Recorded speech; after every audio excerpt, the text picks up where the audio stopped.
Dark greetings, welcome to Halloween. This is kind of a soft launch into Halloween. We're talking not necessarily about Halloween topics per se, but rather darker topics within psychology. Specifically today we're talking about self-righteousness, one of the scariest things about human beings, and how our shadow selves are tearing us apart from a Jungian perspective.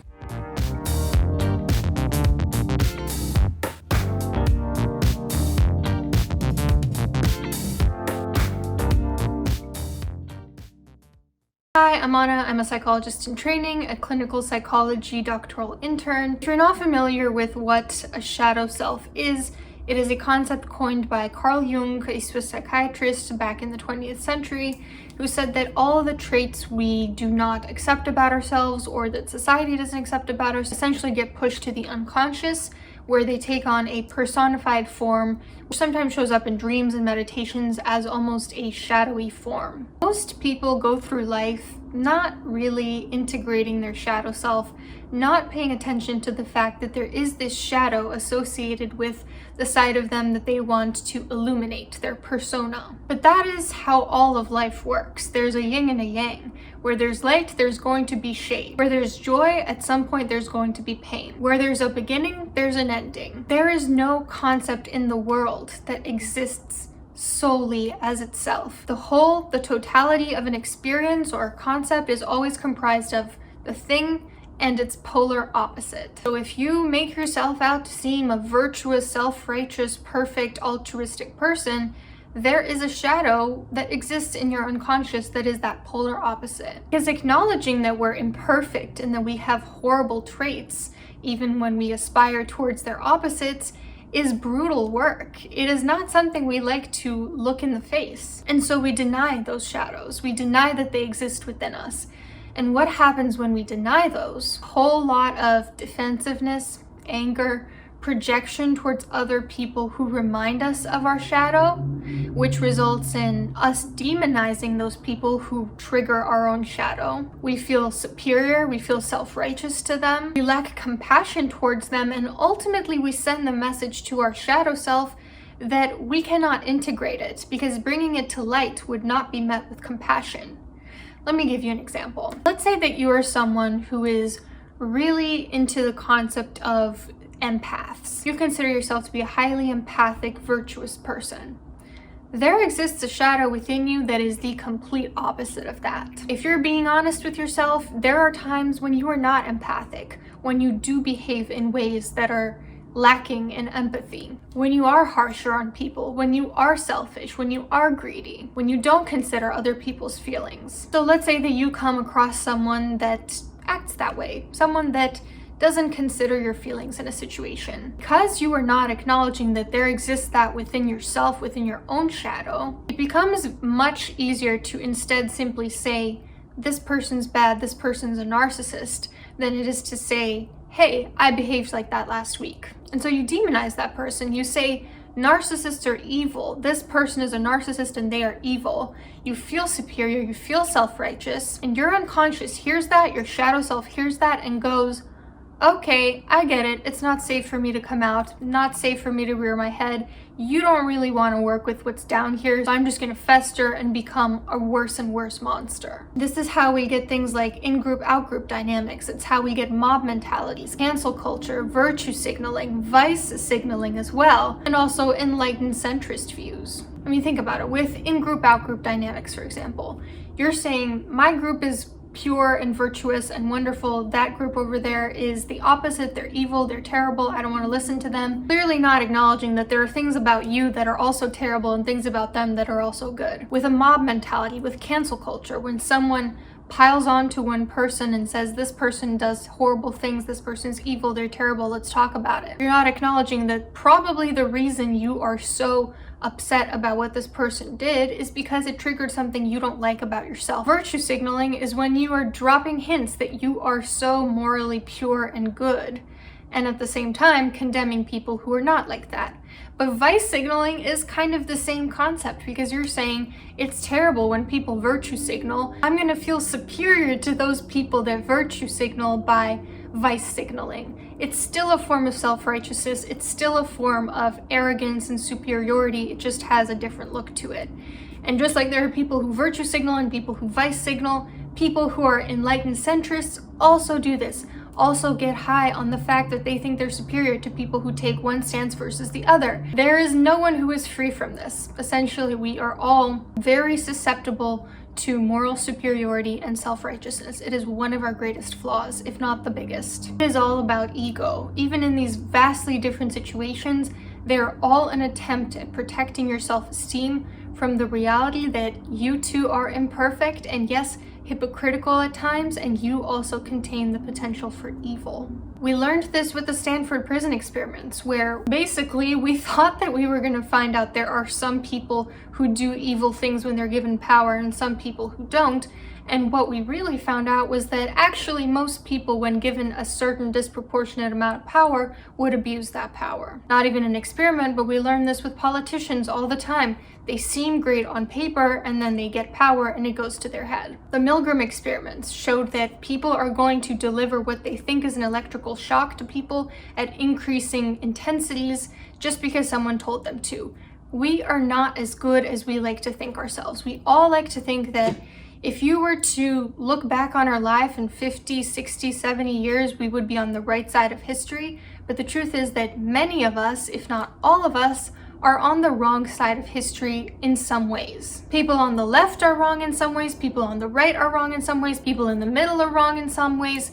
We all have self-righteousness and hypocrisy within us. So what is the solution then? How can we come together instead of having the fabric of our society torn apart by polarization? I think a big one is compassion. Compassion has three components: mindfulness, kindness, and acknowledgement of humanity. When someone does something wrong, compassion means being mindful of the fact that they did something wrong, acknowledging it, being kind to them still, showing them basic human dignity that you would want in return, and acknowledging that they are human. Acknowledgement of a person's humanity means a bunch of different things, all equally important. It means to acknowledge that to err is human, and that seeing a fellow human err does not make us superior to them because we do the exact same thing sometimes. It's the acknowledgement that cognitive errors and distortions and groupthink are unfortunately very, very central to what makes us human. And just like this person made a cognitive error or acted in the wrong way,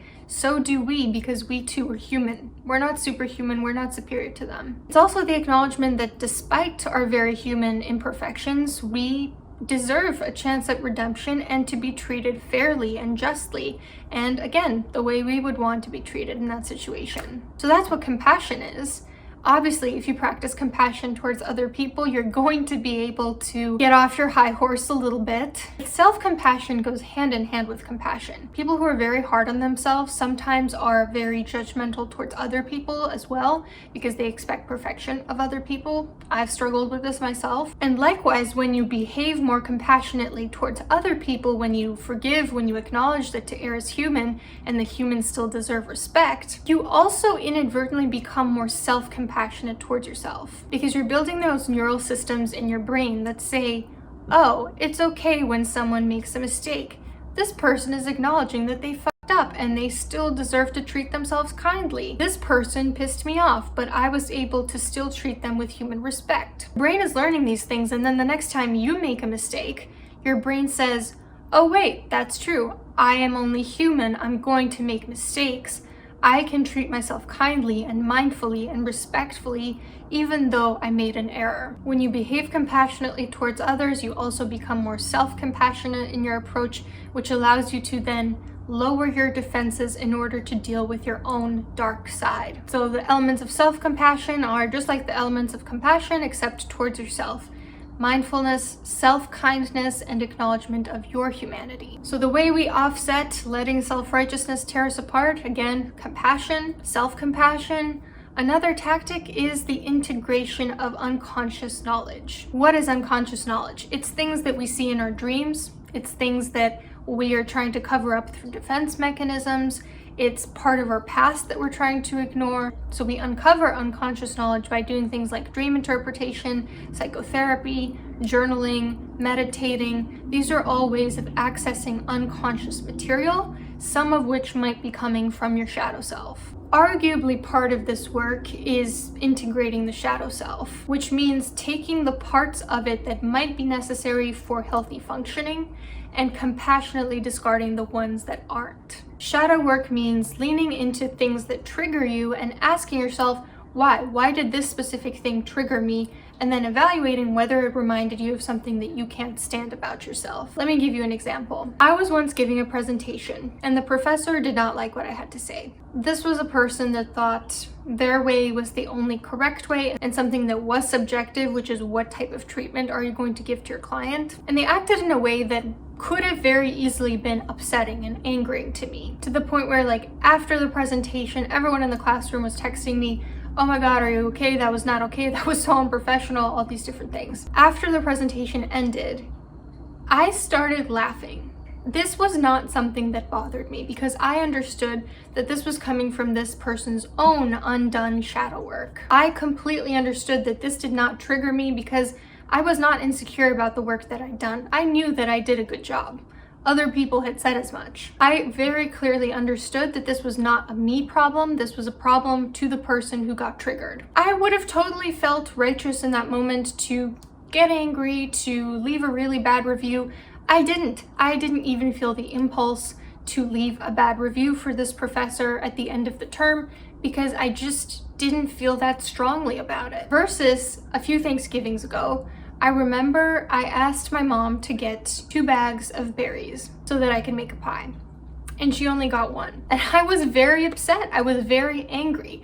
Angrier then than I was when this professor literally tore me a new one. Why is that? Obviously, I had more justification to feel angry in the first situation than I did in the second situation. But the second situation triggered something that upset me. The first situation did not, because I understood it was not about me. So shadow work is all about figuring out what triggers you and leaning into it, asking yourself why. Why did this specific thing upset me to the extent that it did? What does it remind you about your own shadow that you can't stand about yourself? And the last thing that I think can be helpful for dealing with self-righteousness and a sense of superiority and black and white thinking and categorizing people, splitting them into all good and all bad, is relativism. Relativism is the doctrine that knowledge, truth, and morality exist in relation to culture, society, or historical context and are not absolute. I think we can all agree there are certain things that are wrong. Hurting other people, wrong. But I would argue personally that almost everything else is pretty relative. It depends on the context. It depends on the circumstances. It depends on the history. It depends on intention. There are very few things that are so absolute, so wrong versus right.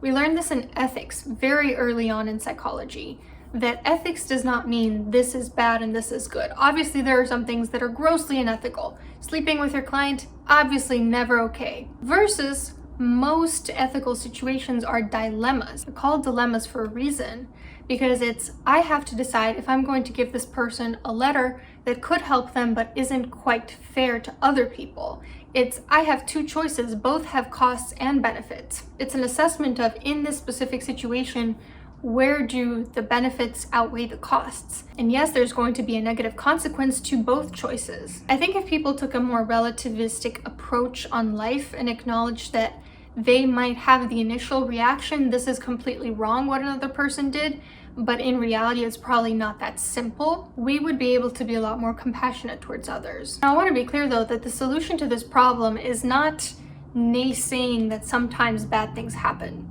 We can call it out when people do evil things, even while acknowledging that there is evil within all of us. I think there's this misconception with some Jungian psychotherapists who believe that doing shadow work means waiting for the oppressor to stop oppressing, that it means just throwing your hands up and saying, oh no, well, no one's perfect, so we shouldn't criticize. The solution is not telling people that they have no right to speak unless their house or their room is perfectly in order first. It is not staying complacent in the face of justice. It is not staying on what is clearly the wrong side of history in terms of like very serious harm is being done to people. It's simply making sure that what you criticize others for, you also resolve within yourself. You criticize other people for believing fake news, then you better make sure that you too are critically looking at a variety of reputable sources before blindly believing what is fed to you. You criticize something going on abroad for being oppressive, you better make sure that you're not contributing to oppression back home. Self-righteousness is a perilous path to take because it operates under the assumption that you are good and others are evil, thereby ignoring your very own human potential for evil and their well-rounded humanity. So this Halloween, if you want to banish some of the shadows from your closet, do me a favor and just pay attention when you notice yourself feeling self-righteous or superior to other people. Every time you notice it, just let yourself soften a bit. Remind yourself of the humanity of the person sitting in front of you and of the humanity that you yourself possess, which means that sometimes you make the same mistakes they do. And instead of letting it divide you, practice integration. Dialogue with the shadow. Integrate the shadow. Banish the parts that don't work for you. Thank you so much. Have a great day.